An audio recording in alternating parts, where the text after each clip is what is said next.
Hello aspirant, स्वागत है आप सभी का फिर से यहाँ पर जुपिटर क्लासेस में। तो आपका जो जनरल साइंस का जो पार्ट था वो हो गया है आपका पूरा का पूरा क्लियर। उसके जितने भी एमसीक्यूज थे हमने डिस्कस करने थे, जितने भी यूनिट्स के वो सब डिस्कस हो चुके हैं। ठीक है, आप सब कमेंट में बताना कि वो सब कैसे थे, क्या आपको उनसे कोई फायदा हुआ। ठीक है, क्या आपको और एमसीक्यूज चाहिए या जरूरी है वीडियो के थ्रू नहीं, हम जो कम्युनिटी पोस्ट होती है उसके थ्रू अगर डाल दें। अब ये आपका जो स्टार्ट रहने वाला है मैथ्स और रीजनिंग। ठीक है, ये हम सारा एक्यूमुलेटेड, ठीक है, सारा इकट्ठा जो है एमसीक्यूज का की सीरीज चलाते रहेंगे। ये हम कोशिश करेंगे कि आपके जो लास्ट के जो 10 दिन अगर बचते हैं, ठीक है, उससे पहले तक हम ये चलाते रहेंगे। सिर्फ मैथ्स और रीजनिंग की बात कर रहा हूँ मैं यहाँ पर। ठीक है, तो यहाँ पर हम सिर्फ एमसीक्यूज डिस्कस करने वाले, 5 आपके मैथ्स के रहेंगे और 5 आपके रीजनिंग के रहेंगे अकॉर्डिंग टू योर सिलेबस। ठीक है, तो ज्यादा देरी न करते हुए शुरू करते हैं। पहला आपका जो यूनिट था, आपका यूनिट नंबर सिस्टम। याद है आपको नंबर सिस्टम हमने पढ़ा था। ठीक है, नंबर सिस्टम में हमने ये चीज डिस्कस करी थी कि जब कोई इस तरीके का नंबर दिया हो, उसका यूनिट डिजिट फाइंड करना है हमने, तो किस तरीके से करना। ठीक है, तो आपको फिर अच्छे से ये भी याद होगा कि उसमें हम देखते थे cycle, cycle of unit digit. ठीक है, ये भी देखा होगा आपने। अगर देखा नहीं है तो अभी अभी जाके आप वीडियो जो है, ठीक है, आप यहाँ आई बटन में जाओ। ठीक है, या तो आप चैनल में जो प्ले लिस्ट है हमारी, प्ले लिस्ट जो है हमारी मैथ्स की, ठीक है, वहां पर जाके देख लो वो वीडियो। ठीक है, लास्ट के 2 यूनिट्स जो थे रेशियो और उसके बाद टाइम एंड वर्क, ठीक है, वो मैं करा नहीं पाया और क्योंकि आप इंटरेस्टेड नहीं थे। ठीक है, लेकिन फिर भी वो भी मैं यहाँ पर डिस्कस कर लूंगा। ठीक है, रेशो कैसे निकालते हैं वो भी पता चल जाएगा आपको। ठीक है, और उसके बाद जो रीजनिंग है वो भी हम डिस्कस कर रहे हैं यहाँ पर, ये मैंने बता दिया। ठीक है, तो अगर आपने वो देखे नहीं है तो आप वहां पर जाके वीडियो पे जाके इनको देख लें। तो वहां पर जो हमने डिस्कस किया था यूनिट डिजिट के साइकिल में, वहां पर जो 7 का साइकिल था, 7 का साइकिल था 7, 9, 3 और 1। ठीक है, 7 का जब हम स्क्वायर निकालते हैं या उसको मल्टीपल टाइम्स खुद के साथ मल्टीप्लाई करते हैं, तो उसके यूनिट डिजिट में पहले 7 आएगा, फिर 9 आएगा, फिर 3 आएगा, फिर 1 आएगा, और उसके बाद दोबारा से 7, 9, 3, 1, और ये साइकिल चलता रहेगा। तो ये साइकिल क्या था, ये साइकिल जो था वो कितने डिजिट्स का था, यहाँ पर 4 डिजिट्स का था। 4 डिजिट से हम क्या करते थे, यहाँ पर फिर डिवाइड कर देते थे हम जो पावर होगी उसको, कुछ इस तरीके से, है ना। तो ये कुछ इस तरीके से कर सकते हैं हम। यहाँ पर बच रहा है आपका रिमाइंडर 3। ठीक है, कुछ इस तरीके से ही किया था, अगर आप को अच्छे से याद होगा। ठीक है, तो यहाँ पर क्या बचा हमारे पास, 3। फिर उसके बाद जो भी साइकिल हमारा जो होता था, हम देखते थे ये जो है, ये थर्ड प्लेस, ये देखते थे हम। ठीक है, तो थर्ड प्लेस का मतलब क्या है कि इस साइकिल में थर्ड प्लेस क्या है, यहाँ पर थर्ड प्लेस है 3, तो 3 विल बी द आंसर। ठीक है, देखो सिंपल सा है, ये कोई मुश्किल है ही नहीं। ठीक है, समझ आ गई क्या किया हमने यहाँ पर, साइकिल का यूज किया। साइकिल हमें पता था 7 का क्या है, ऐसे ही आपके बाकी के जितने भी नंबर्स हैं, ठीक है, सबका अपना अपना साइकिल है। ठीक है, जैसे 9 का साइकिल जो है, 9 का साइकिल 2 का होता है, जिसमें पहले 9 आता है, फिर 1, फिर 9, फिर 1। तो 2 का साइकिल जो है ये चलता रहता है। ठीक है, तो ये रहा आपका आंसर इसका 3। ठीक है, अगर आपने इंटरेस्टिंग तरीके से पढ़ा होगा, इंटरेस्ट हो रख के, तो आप जान गए होंगे कि ये मैंने कैसे किया। नेक्स्ट आगे बढ़ते हैं। एक टीचर है, ठीक है, calculates the average score of हर स्टूडेंट्स ऑन ए टेस्ट। ठीक है, वो एवरेज स्कोर कैलकुलेट करती है अपने स्टूडेंट्स का। The score of the first 5 students are 72, 85, 78, 90 और 88। If the average score of remaining 10 students is 84। इसका मतलब यहाँ पर स्टूडेंट्स कितने हैं, स्टूडेंट्स पहले देखो, यहाँ पर पहले 5 स्टूडेंट्स थे और उसके बाद 10 स्टूडेंट आगे, तो ये टोटल कितने स्टूडेंट्स हैं, यहाँ पर हमारे 15 स्टूडेंट्स हैं। ठीक है, उसके बाद क्या है, यहाँ पर आपकी बताई हुई है एवरेज। यहाँ पर बाकी के 10 स्टूडेंट की जो एवरेज स्कोर था। तो यहाँ पर पूछा हुआ कि टोटल जो स्कोर है 15 के 15 स्टूडेंट्स का एवरेज स्कोर क्या है। ठीक है, तो हम उससे पहले क्या करेंगे, उससे पहले फर्स्ट 5 स्टूडेंट्स का हम टोटल स्कोर निकालेंगे, है ना। तो हम यहां पर क्या करेंगे, 72, 85, 78, 90 और 88 का प्लस ले लेंगे। ठीक है, तो इसका प्लस आता है 413। ठीक है, मैंने प्रैक्टिस किए हुए इसलिए मेरे को आ रहा है। ठीक है, 413 इसका टोटल आता है। उसके बाद यहां पर देखो आप, ये 10 स्टूडेंट्स की एवरेज स्कोर जो है वो क्या है, 84। तो इनका टोटल स्कोर क्या होगा, 84 इंटू 10, यही होगा। 84 इंटू 10 वो आता है हमारे पास 840। तो टोटल स्कोर क्या है 15 स्टूडेंट्स का, 840 प्लस 413, ये कुछ इस तरीके से 840 प्लस 413। जब हम इसको प्लस कर रहे हैं, यहां पर जब हम इसको प्लस कर रहे हैं तो ये कुछ इस तरीके से आ रहा है, कुछ इस तरीके से आ रहा है हमारे पास 15। ठीक है, तो जब हम 15 से इसको डिवाइड करेंगे, 15 से डिवाइड करेंगे सर,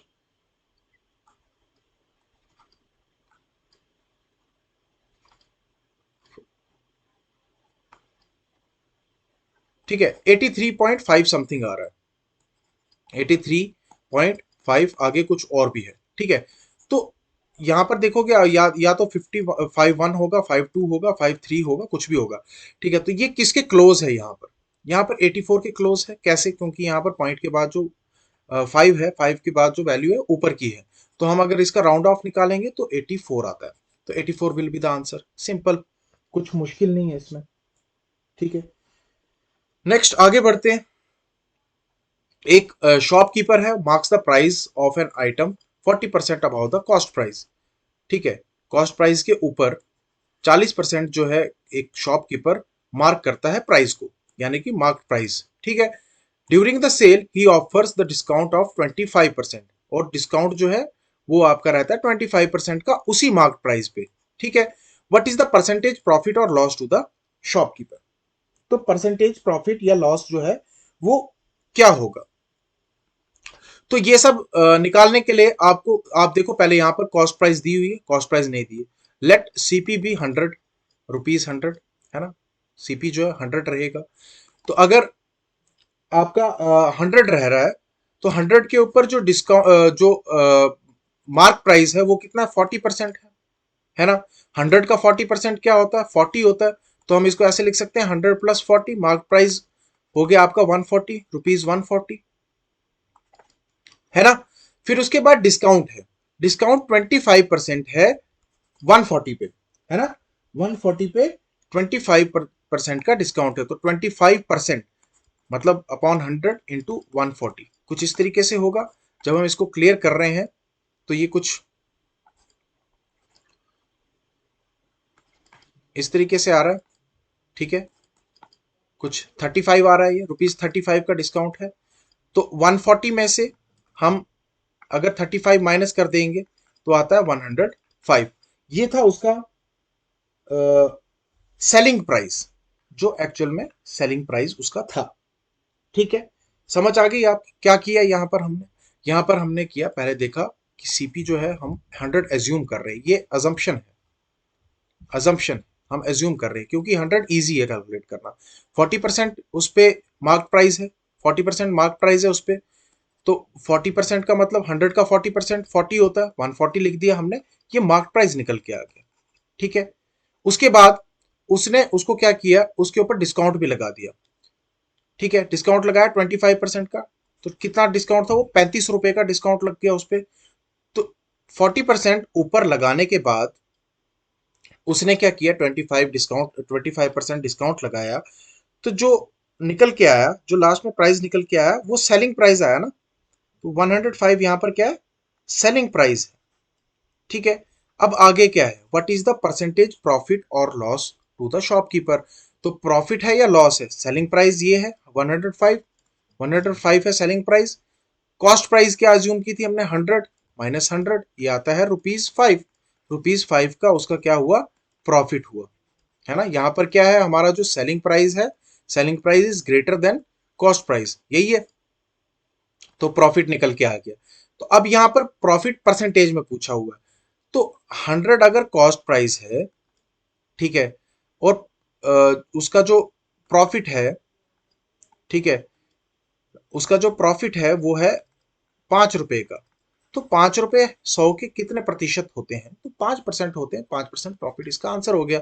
सिंपल, कुछ मुश्किल नहीं है इसमें, ठीक है। आप सब लोग ऐसे ही मैथ को अपने उस पे ले लेते हो, ठीक है। अब देखो ये बहुत सिंपल सा क्वेश्चन है, रेशियो का, ratio of the ages of two siblings, दो भाई बहन कुछ भी है, ठीक है, ए एंड बी, ए है और बी है, इनकी एजेस की बात कर रहे हैं, 3 और 5, 3 है और 5 है। If the sum of their ages is 40, अगर उनका सम जो है एजिस का, दोनों की एजिस का, वो 40 है, तो इनकी एजिस क्या है, मतलब इस रेशियो का, इस रेशियो में जो भी उनका रेशियो है, ठीक है, इनमें अगर हम कोई कांस्टेंट को क्या कर देते हैं, ऐड कर देते हैं, कोई तो कांस्टेंट होगा, ठीक है, ऐड कर देते हैं इनके साथ, और उनका सम निकाल के उसको 40 के बराबर ले लेते हैं। इसका मतलब हम इसको ऐसे लिख सकते हैं, 3x + 5x is equal to 40, 5 और 3 8 होते हैं, 8x is equal to 40, x is equal to 40/8, है ना। तो 8 5 जार 40, तो x की वैल्यू क्या निकल के आई, 5। ये x यहां पर था, x की वैल्यू 5 थी, यहां पर भी x था, x की वैल्यू 5 थी, ठीक है। 5 3 जार 15, 15 आ गई a की एज, 5 5 जार 25, 25 आ गई आपकी b की एज। देखें यहाँ पर a is 15 year old and b is 25 year old, a इसका आंसर रहेगा। सिंपल, कोई मुश्किल नहीं है, ठीक है। नेक्स्ट, अब ये आ गया आपका टाइम एंड वर्क, ठीक है। ए और बी जो है वो कंप्लीट करते हैं किसी काम को 12 दिन में, ठीक है। काम यहां पर बताया नहीं, A alone can complete the same work in 20 days, और ए जो है उसी काम को 20 दिन में कंप्लीट कर रहा है। तो how long it will take B to complete the work alone, अगर बी अकेला काम करता है, उसी काम को करता है, तो बी को कितना टाइम लगेगा। अगर वर्क हमारे पास दिया हुआ नहीं है, तो हम इसको एज्यूम करते हैं 1 यूनिट, वर्क को 1 यूनिट एज्यूम करते हैं, ठीक है। ए और बी का जो टुगेदर, जो वो टुगेदर काम करते थे, वो कुछ हम इस तरीके से लिखते हैं, W/12, है ना। W/12 लिख सकते हैं उसको, मतलब इतने यूनिट्स पर डे, ये डेज हैं, ये यूनिट्स हैं, तो हमने W क्या लेकर के रखा हुआ है, 1 यूनिट, है ना, 1 यूनिट पर डे, ठीक है, 1 यूनिट्स पर डे, कुछ इस तरीके से। ये ए और बी का है। उसके बाद बी का, सिर्फ ए का अलोन का क्या बताया हुआ है यहाँ पर, W/20, यही बताया, इसको हम 1/20 लिख सकते हैं, है ना, लिख सकते हैं ना इसको, 1/20 यूनिट्स पर डे, ठीक है, डेज या डे कुछ भी हो, ठीक है।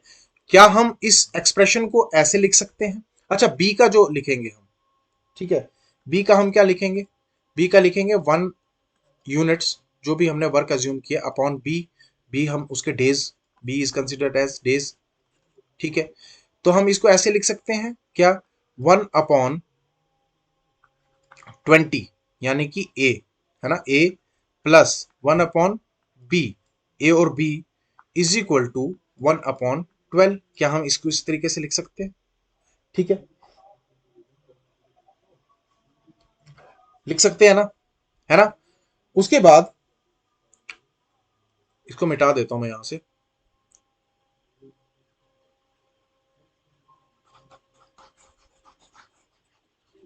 ये जो हमारे पास इक्वेशन बन रही है, अगर हम इसको सॉल्व करने की कोशिश करें यहीं पर, ठीक है, ये आपकी बन गई 1/20 प्लस 1/b is equal to 1/12, 1/b is equal to 1/12 minus 1/20, ऐसे लिख सकते हैं।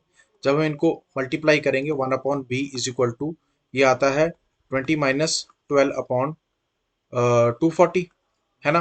तो ये आपके पास आ रहा है क्या, 1/b, 1/b is equal to, 20 में से 12 गए तो कितना बचता है आपका, 8, 8/240, तो ये इसको हम ऐसे लिख सकते हैं 830 आर 240। तो बी के इक्वल में क्या है यहाँ पर 30 डेज उसको लग जाएंगे। ठीक है, 30 डेज इसका आंसर रहेगा। सिंपल। ठीक है, ये जो फंडामेंटल जो बेसिक बेसिक जो भी आपके फॉर्मूलाज या मेथड्स जो हैं, अगर आपकी इन पे पकड़ है, ठीक है, तो आप बातों बातों में इसका आंसर निकाल सकते हो। आपको ट्रिक्स ट्रिक्स जो भी हैं उनको नेग्लेक्ट ही करो तो बेहतर है। अगर आपको बेसिक आएगा तो कल को अगर आप बच्चों को पढ़ाओगे तो आप ट्रिक्स नहीं ना पढ़ाओगे, आप बेसिक मेथड्स पढ़ाओगे। ट्रिक्स तो होती हैं, ऐसी बात नहीं, लीगल ट्रिक्स होती हैं, ठीक है, उनसे निकल जाते हैं, लेकिन जरूरी नहीं है ना कि इसी टाइप का आपको क्वेश्चन भी आए, है ना। ठीक है, तो अब रीजनिंग पे आते हैं। एक क्वेश्चन है यहाँ पर रीजनिंग, ये रीजनिंग है आपकी, यहाँ से रीजनिंग 5 क्वेश्चन आपके मैथ के रहेंगे, 5 रीजनिंग के रहेंगे। ठीक है, एक सर्टन कोड है जिसमें सैंड जो है उसको यूसीपीएफ लिखते हैं और स्टोन को लिखते हैं, स्टोन को क्या लिखेंगे आप। देखो पहले तो मैं बार बार बताता हूँ, अगर किसी को आता है तो वो पॉज करके कमेंट कर दे, कमेंट करके बताए प्लीज। ठीक है, पास करे, कमेंट करे। ठीक है, आपको तो ये जल्दी से आ जाएगा। अब मेरे जैसा एक लेमैन जो होगा ये देखेगा एस के बाद यू आया है, मतलब टी को छोड़ दिया, एक को स्किप कर रहा है, ए के बाद बी को छोड़ दिया, सी लिख दिया, एन के बाद ओ को छोड़ दिया, पी लिख दिया, टी के बाद ई को छोड़ दिया, फिर एफ लिख दिया। अब एस के बाद टी को छोड़ के क्या लिखेगा, ये यू लिखेगा, ये वाला ऑप्शन गया। ठीक है, फिर उसके बाद टी के बाद यू को छोड़ के वी लिखेगा, ये ऑप्शन आ गया, है ना। तो यही तो इसका आंसर है, दिस इज आंसर। ये आपकी पूरा सॉल्यूशन जो है ये दिखाया हुआ है। ठीक है, इसके बाद आप इसके आगे क्यों जाओगे जब आपको ऑप्शन में बाकी ऑप्शंस में कुछ रिलेशन ही नहीं नजर आ रहा, तो सी इसका आंसर रहेगा। ठीक है, सी। ठीक है, next, identify the wrong number in the series. इस पूरी सीरीज में रॉन्ग नंबर क्या होगा। आप देखो पहले, ये सीरीज जो बन रही है किस चीज की सीरीज बन रही है, ये आपकी बन रही है फिबोनाची की, फिबोनाची सीरीज। फिबोनाची सीरीज में क्या होता है कि आपका जो पुराना जो इसमें सीरीज में जो भी नंबर या एलिमेंट होता है उसके साथ उसको नया वाला जो है ऐड होता जाता है। यहाँ पर 1 के साथ 0 ऐड हो गया तो फिर 1 आया, फिर 1 के साथ 1 ऐड हुआ तो 2 आया, 2 के साथ 1 ऐड हुआ तो 3 आया, 5 के बाद 3 ऐड हुआ तो 8 आया, 13 के बाद 8 ऐड हुआ तो 21 आया, 21 के साथ 13 ऐड हुआ तो 34 आया। ठीक है, 34 के साथ जब हम 21 को ऐड करेंगे तो आप यहाँ पर ऐड करें 34 और 21 को, 4 और 1 5, 3 और 2 5। ठीक है, तो यहाँ पर 45 नहीं आना चाहिए था, यहाँ पर आना चाहिए था 55। तो 45 जो है इसमें रॉन्ग है। ठीक है, ये एक फिबोनाची सीरीज है। ठीक है, तो ये देख लो आप, ये इसका आंसर है। ठीक है, next, if a plus b means a is brother of b and a star b means a is sister of b, a फलाना फलाना कुछ दिया हुआ है यहाँ पर, तो अबाउट इसके क्या होगा। ठीक है, आर यहाँ पर स्टार का देखो, आर यहाँ पर क्या है, सिस्टर है, सिस्टर है एच की। ठीक है, एच यहाँ पर क्या है, एच एच है मदर एल की, मदर ऑफ एल। और एल यहाँ पर क्या है, L is brother of B, L is brother of B. ठीक है, ये आपका आ गया, ये आपका कुछ रिलेशन बन रहा है यहाँ पर एच। अब करेक्ट क्या है, D is mother of R. क्या यहाँ पर जो डी है, आपका जो डी है, क्या ये मदर हो सकती है कहीं से, नहीं हो सकती। ठीक है, तो ये तो चले गया।